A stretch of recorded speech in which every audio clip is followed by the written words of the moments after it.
Welcome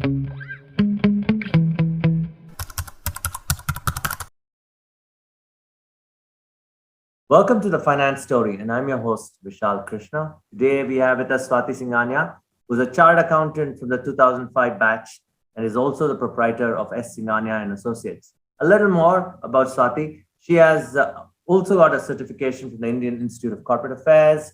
In the past, she's worked with CRISIL, and she's also the director of Rajami Retail. Hi, how are you? I'm very good, Vishal. Thank you so much for having me here. How was life growing up? I really want to know, about your family, the family's influence on your decision to study finance, of course, and why CA? Okay, so Vishal, a little bit about myself is that I come from a very, very small town called Muzaffarpur, Bihar. So I've done my schooling there.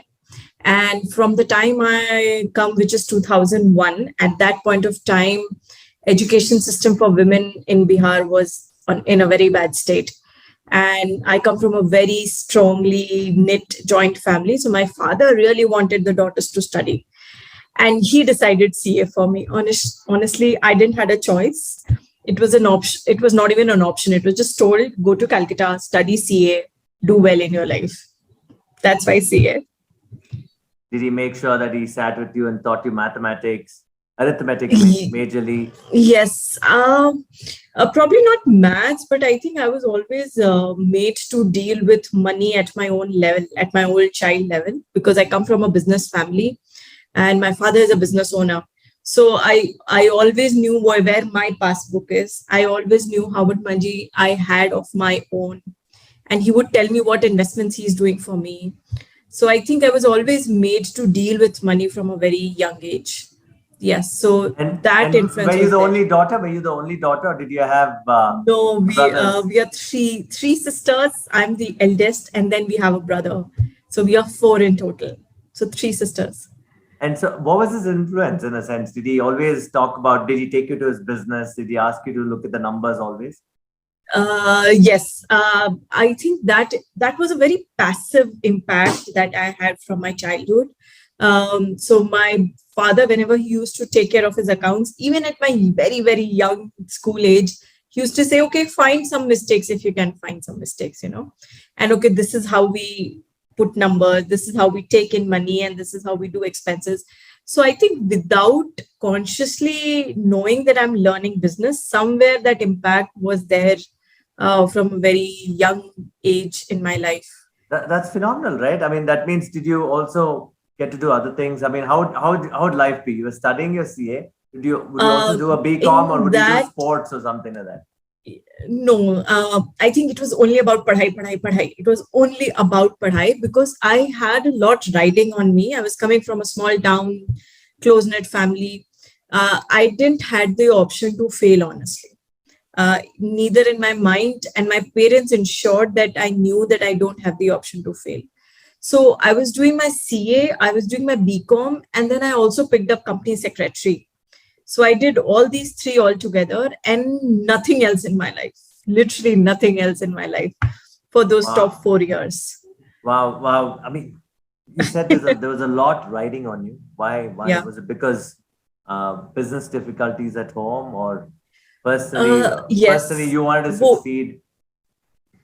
Go for it. I think, yes, we were going through a financial trouble at that point of time. That was there. So I knew the money which is coming for my education was coming with a lot of effort. It was not an easy money. And second, because my father had went, no girl in my family elder to me had studied. So it was a path-breaking decision which my father had taken. So had I mistakenly fallen, everything would have gone back to him and said that, see, you took a wrong decision. And so, typically how it happens in a close-knit old school family. So what has happened is that after me, all three sisters, we are chartered accountants. And I have to tell you, my father is barely a graduate. And my mother got married at 16. So she didn't even complete her 10th standard. So for them, it was a dream come true seeing their children study so highly. So he actually is a very low-lying, very simple person. If he if he talks ever about his daughters or about his kids, he'll say, I'm glad that they are self-dependent today. They don't have to be dependent on anyone. That's his high point. My major question for you now, you qualified, yes? How did Yes. you chart your career path? Because most of them usually go to the big four or something, right? Yes, correct. But you chose a different career path. And how was your traditional corporate training? And how did you shape up from there? Okay. So I think while doing my CA and my articleship days, I knew that I don't like the typical audit work, if we have to call it a typical audit work. I always wanted to go into management accountancy or the management analysis of the whole CA world. And that is why I chose to work with manufacturing organizations initially. And then also in manufacturing organizations, I tried my best that they don't give me accounts department. So I picked up MIS department. I picked up project departments initially when I was working with my first organization, which was BOC India, now called Linde India. And because of my experience in that project industry and MIS industry, then I got chosen to work in CRISIL. So I think somewhere, in spite of not knowing what I wanted to do, I knew what I didn't want to do. And I never wanted to do the typical audit work. So that's why I never went to Big Fours, and the choice of going to manufacturing organizations was there because of that. Yes. Okay. That was 2005 onwards when you just graduated, of course. Yes. You specialize in insolvency. You have your own firm, S Singhania and Associates. Yes. How did you become an entrepreneur? And also coming from a traditional society, you must be the first woman entrepreneur in your family. Other than becoming a CA, I think all my decisions have been against my father's will. At the end, he has always been happy about it. But I have always been, the trailblazer of my family, changing the course of my family decisions, etc. So you have to understand the life. I personally think that we children should always, when we are educated or when we are given the privilege of being educated, we should always first give that back to our family and then give it back to the society at large. So 2011-12, around that, I think we jointly decided that my parents and our base has to shift from Bihar to Calcutta. And that meant the whole family had to shift to Calcutta. So that is when I actually decided to take a pause in my CA career, and I decided to move to entrepreneurship, which is Rajami Retail Private Limited. So that company is continuing. It is being taken care by my family now. But at that point of time, being the eldest sibling, I took a conscious decision of getting into business.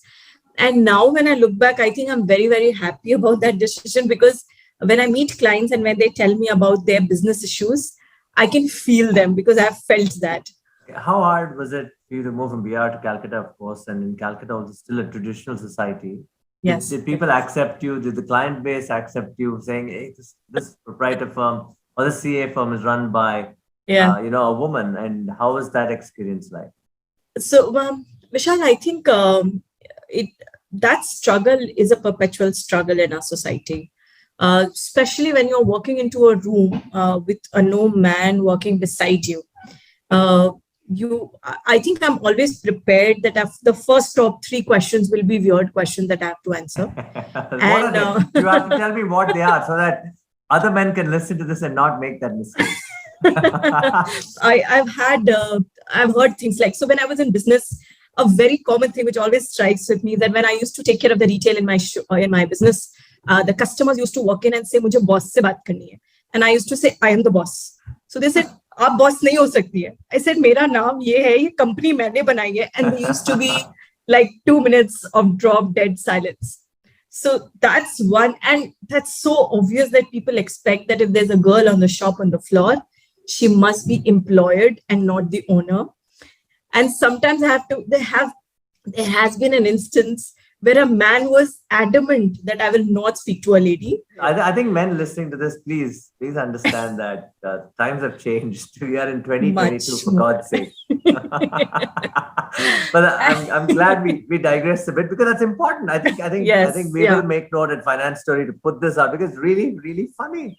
I can't believe the person decided not to talk to you. but it wasn't easy. It wasn't smooth sailing. That's what you said. It is not. And the second thing which I keep getting, I don't know why men have this impression that why do women need to be financially independent while they can choose an easy route of marrying someone who's rich and still settle for good money.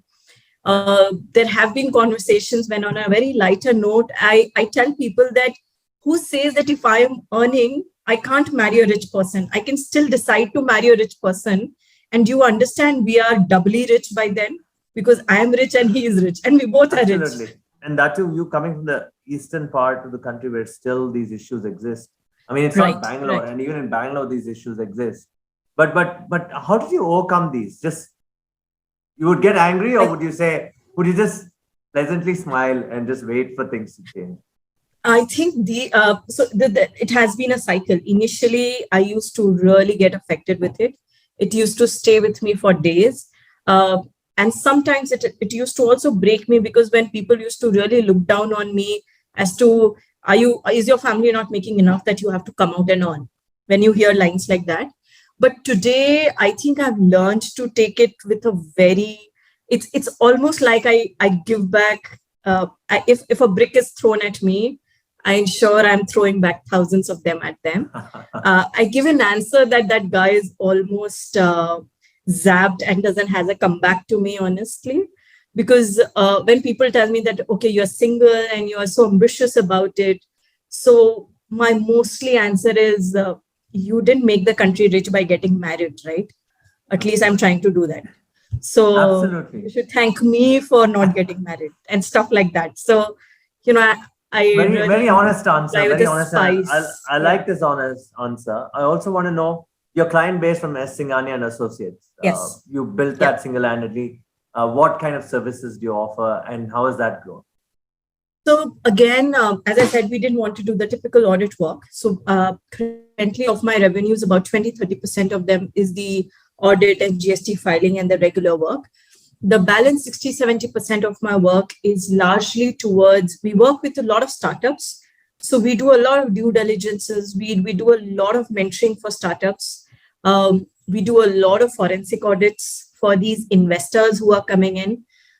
So the whole India Rising story, where startup is a big word. So we are really trying to work very strongly with them. And my only hope is when these startups actually become unicorn, they would probably send a thank you letter to me sometime. So the first that we offer is that as soon as a person comes with an idea of setting up an organization, deciding which form of organization is correct, getting the basics into place, because we have to understand the whole startup world. Not everyone comes, in fact, very few people come from the finance background. Most of the founders come from non-finance background. Yeah, engineering. So they are not engineering mostly. And these days we are also seeing a lot of design background founders, right? So most of them are not even aware with the basic things as a share capital or a debenture or a preference share, So even getting the correct communication across to them as to what those products are, and then making them choose what they want to choose. So first, it starts with the mentoring of those founders to get them to form the correct organizations. And then we get into both sides. Sometimes we play the sides from the investors, where we are doing the due diligences for the startups before investment is made. And sometimes we also go on the side of the startups when they are doing their negotiations. We help them understand those jargons and to also help them negotiate better deals. So we are kind of virtual CFOs offering our services on both sides, to startups and also to investors. Okay, lovely. Now, you're also very active on YouTube. I've seen your videos on YouTube. How did that happen? You've got a lot of followers. You've got a lot of views. Yes. Obviously, speaking comes to you naturally. How did you make that journey? It's very interesting. Yes, I do have some following on Instagram, LinkedIn, and also YouTube.